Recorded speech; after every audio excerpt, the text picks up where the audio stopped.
जय श्री राम। शंखनाद में आपका स्वागत है।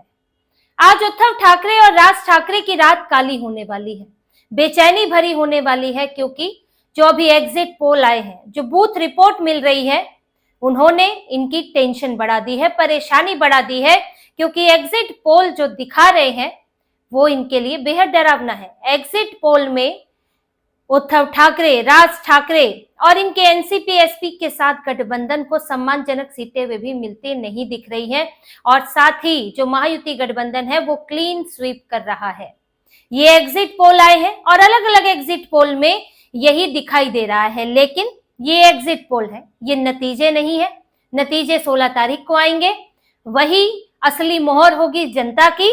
उससे पहले के ये रुझान है जो कि सर्वे के तौर पर आते हैं, तो फैसले बदल भी सकते हैं, सीटें इससे ज्यादा भी हो सकती है, कम भी हो सकती है, लेकिन कुछ अंदाजा तो एग्जिट पोल से मिलता ही है। और ये अंदाजा कह रहा है कि इस बार बीएमसी से शिवसेना, यूबीटी या कहे कि ठाकरे बाहर होने वाले हैं। जहां 3 दशक से बीएमसी में इनका शासन रहा है, इनका मेयर रहा है 26 सालों से, और आज इनका ये संघर्ष चल रहा है। आज इनकी ये स्थिति हो गई है कि अगर एग्जिट पोल की माने तो मुश्किल से 60 सीटें भी इस पूरे गठबंधन को मिल जाएं तो बड़ी बात होगी। और उसमें यूबीटी का क्या हाल होगा ये तो नतीजे बताएंगे, क्योंकि अभी तो कुल मिला के गठबंधन की सीटों को लेकर एग्जिट पोल आए हैं। इन एग्जिट पोल में महायुति को पूरी की पूरी, यहां तक कि उनको बहुमत तक से सीटें दी गई है, और बहुमत से ऊपर भी 142 तक सीटें दे दी गई है। 114 का बहुमत है, 227 सीटें हैं। तो अगर इसमें किसी एग्जिट पोल में 131 दी गई है, किसी में 107 से लेकर और आगे तक का आंकड़ा दिया गया है, और एक में तो 142 सीटें दे दी गई हैं।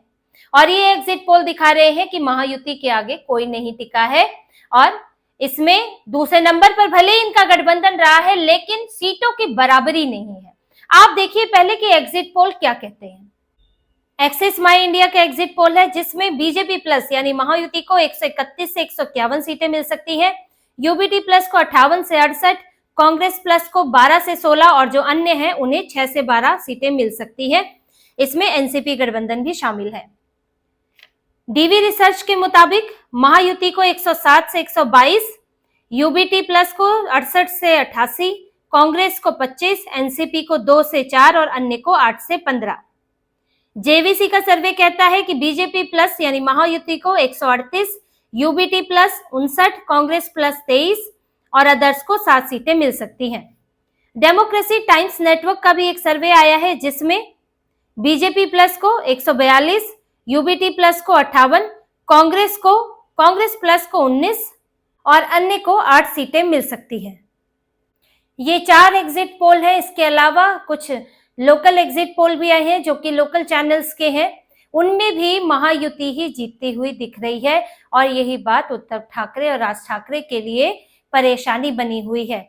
यहाँ तक कि जो बूथ रिपोर्ट्स आई हैं, जो कि वोटर के जब वोटिंग खत्म होने के बाद या इस बीच में शाम तक बूथ रिपोर्ट्स आती हैं, उनमें भी लगभग यही स्थिति, इनको अपने फीडबैक यही मिल रहे हैं।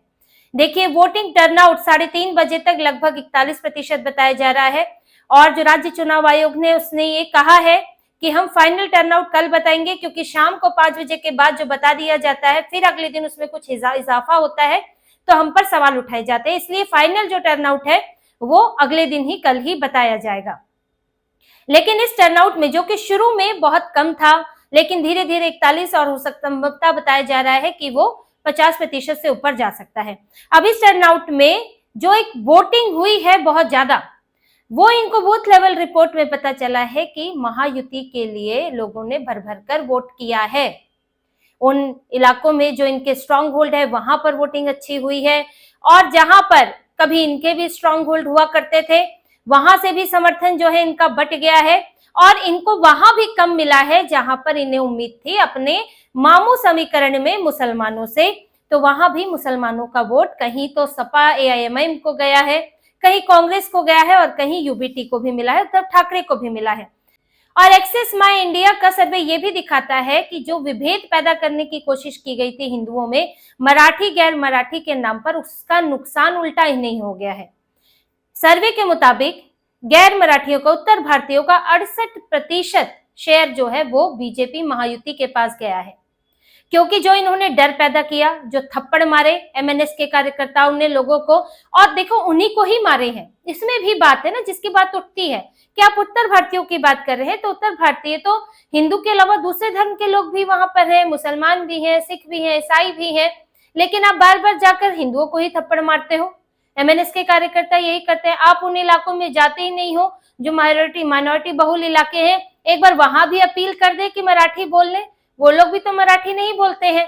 तो यहाँ भी विभेद भी दिखता है लोगों को कि आप राज्य के आधार पर नहीं टारगेट कर रहे हो, आप धर्म के आधार पर भी टारगेट कर रहे हो। तो यहाँ पे आपने धर्म देखा और देखा किस राज्य का है, थप्पड़ लगा दिया। तो लोगों में डर तो आएगा आपको लेकर। और आखिरी में राज ठाकरे ने तो हद कर दी, अन्नामलाई को गाली दी और लुंगी हटाओ पुंगी बजाओ का नारा दोहरा दिया, जिसे खुद बाला साहेब ठाकरे जो है एक समय बाद छोड़ चुके थे, क्योंकि वो अब थ्रेट वो नहीं था, जो यहाँ लोगों को जो खतरा था वो बदल चुका था। लेकिन इन्होंने फिर वही विभेद पैदा करने की कोशिश की, तो नुकसान यही हुआ जो गैर मराठी है यहाँ पर, जो कह सकते हैं कि उत्तर भारत से है, दक्षिणी भारत से है, वो महायुति की तरफ उनका झुकाव हुआ और उनको एक सुरक्षित महसूस हुआ कि कम से कम कोई आके मुंह पर थप्पड़ तो नहीं लगा देगा, और वो भी खास तौर पर एक खास वर्ग को तो नहीं लगाएगा। साथ ही ऐसा नहीं है कि सिर्फ मराठी लोगों ने पूरी तरह से इनकी तरफ गए, ऐसा नहीं है।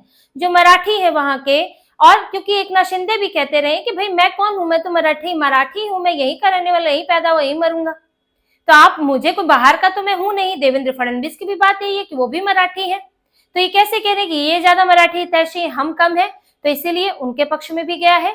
40% से ऊपर उनके पक्ष में मराठी वोट पड़ा है, और लगभग इतना ही उनसे ज्यादा इन्हें मिला है यूबीटी के गठबंधन को, लेकिन पूरी तरह से स्वीप नहीं किया है कि इनकी तरफ ही पूरा का पूरा आ जाए, और जो इन्होंने कोशिश की थी कि एक विभेद पैदा हो और ये जीत जाए, तो वो नहीं होता दिख रहा है। वही बात मुसलमानों की करें तो मुसलमानों में ये जो देखी गई स्थिति, और इनकी पार्टी के लोगों ने भी देखी कि हुआ क्या है। देखिए एक ट्रेंड रहा है उन इलाकों में, ये पूरे भारत भर में ट्रेंड है कि जो भाजपा को हरा सकता है, जो यहाँ पर भाजपा गठबंधन को हरा सकता है, मुसलमान उसको वोट देते हैं, चाहे वो बंगाल हो चाहे वो बिहार हो, तो यही ट्रेंड रहा है। अब उद्धव ठाकरे ने कोशिश ये की थी कि वहां ध्रुवीकरण तो होता ही है, तो उसका फायदा मुझे मिल जाए, मैं एक छवि गढ़ूं कि मैं ही बीजेपी को हरा सकता हूं।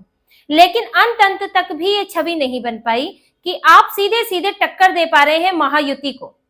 ये यकीन ना तो उस तरफ हुआ ना तो इस तरफ किसी को हुआ कि आप हरा कर उन्हें आ सकते हैं। आपकी पार्टी खाली होती रही, आपके पिछली बार तो बुरी तरह हारे, आपके साथ जो थे राज ठाकरे, उनके कारण भी कुछ कंफ्यूजन हुई कि वो तो अजान के दौरान के उन्होंने तो माइक हटवाए थे, भोपू हटवाए थे, तो उनके साथ लेके आप कैसे भरोसा जीतेंगे। तो ये भी एक भरोसा कम हुआ। दूसरा, उतने मजबूत आप दिखे नहीं, तो जब आप हरा ही नहीं सकते तो सिर्फ आपको वोट क्यों पड़ेगा एक तरफा।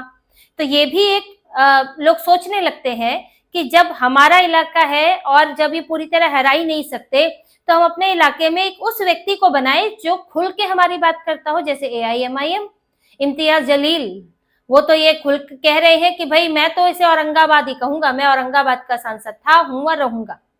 अब यूबीटी ये भी इतना नहीं बोल पाती है, क्योंकि अब इन्हें उधर भी तो मूर्ख बनाना है, तो इम्तियाज जलील को देंगे कि आपके उम्मीदवार को देंगे। ऐसे ही कांग्रेस है, कांग्रेस के भी वो कहते हैं सीधे सीधे, भाई रेवंत रेड्डी ने कहा था Congress is Muslim, Muslim is Congress. तो फिर ये पुराना टेस्टेड पार्टी है कि कुछ भी हो तो तुष्टीकरण करेगी ही करेगी कांग्रेस, तो कांग्रेस की तरफ भी जाता है। अब कुछ, क्योंकि कुछ इलाकों में इन्होंने मुस्लिम उम्मीदवार भी उतारे, कुछ में इन्होंने कांग्रेस से लेके उम्मीदवार उतारे हैं, AIMIM के भी उम्मीदवार अपनी पार्टी में ले लिए, उनके नेता अपनी पार्टी में ले लिए, उन्हें उम्मीदवार बनाया, तो इस वजह से भी इनको कुछ वोट मिला है, लेकिन वो पूरी तरह से इनके पक्ष में नहीं गया, क्योंकि ये एक बड़ी ताकत बनकर नहीं उभर पाए। तो मुस्लिम बहुल इलाकों में भी उद्धव ठाकरे का समीकरण सही नहीं बैठा, जो मामू समीकरण सोचा था वो सफल नहीं हो पाया। आप तुष्टीकरण की आड़ में आप उधर मराठी करेंगे तो लोगों को दिखता है कि असल काम तो आप किधर कर रहे हैं, वहां जाकर आप बड़े बड़े वादे कर रहे हैं, और यहाँ पर आप सिर्फ मराठी कहकर जो है एक विभेद पैदा करने की कोशिश कर रहे हैं। तो लोगों ने इस पहचान से ऊपर अपनी एक और पहचान को देखते हुए, जैसा कि अभी एग्जिट पोल कहता है या जो आंकड़े कहते हैं, तो लगता है कि लोगों ने सोचकर वोट किया होगा, विभेद की राजनीति को, बंटवारे की राजनीति को उन्होंने खारिज किया है ये तभी शायद ये नतीजे दिख रहे हैं, ये एग्जिट पोल दिख रहे हैं। हालांकि नतीजे क्या होंगे ये तो बाद में पता चलेगा, ये तो चुनाव आयोग जब आंकड़े जारी करेगा, मतदान गणना का दिन जब होगा, वो असली नतीजे होंगे और उसमें स्थितियां पता चलेंगी। लेकिन जो रिपोर्ट्स भी हैं वो भी ये बताते हैं कि हालात अच्छे नहीं है। शिवसेना 3 हिस्सों में बटी है, राज ठाकरे, उद्धव ठाकरे, शिंदे की शिवसेना। और राज ठाकरे की जो पार्टी है शिवसेना से ही अलग हुई थी, उसका आधार तो पहले ही बहुत कमजोर हो चुका है। इनकी पार्टी मजबूत रही थी, इतने समय से रही थी, लेकिन बंटने के कारण कमजोर हो गई है और साथ ही बीजेपी का साथ शिंदे के पास है। तो ऐसे में उधर ज्यादा मजबूती दिख रही है। अभी विधानसभा की बड़ी जीत भी हुई थी और कई बड़े नेता इनके गठबंधन में शामिल भी हुए हैं। तो जमीनी हालात तो ये दिखाते हैं कि मामला एग्जिट पोल से ज्यादा इधर उधर होने वाला है नहीं, पर नतीजों का इंतजार करें और उद्धव ठाकरे, राज ठाकरे भी इंतजार करें कि अब मुंबई में, महाराष्ट्र में उनका राजनीतिक अस्तित्व बच पाता है या फिर जनता उन्हें नकार देती है। तो इसी तरह की और खबरें और विश्लेषण आपके लिए लाते रहेंगे। हमसे जुड़े रहिए, सब्सक्राइब कीजिए, कमेंट कीजिए। बहुत बहुत धन्यवाद। जय श्री राम।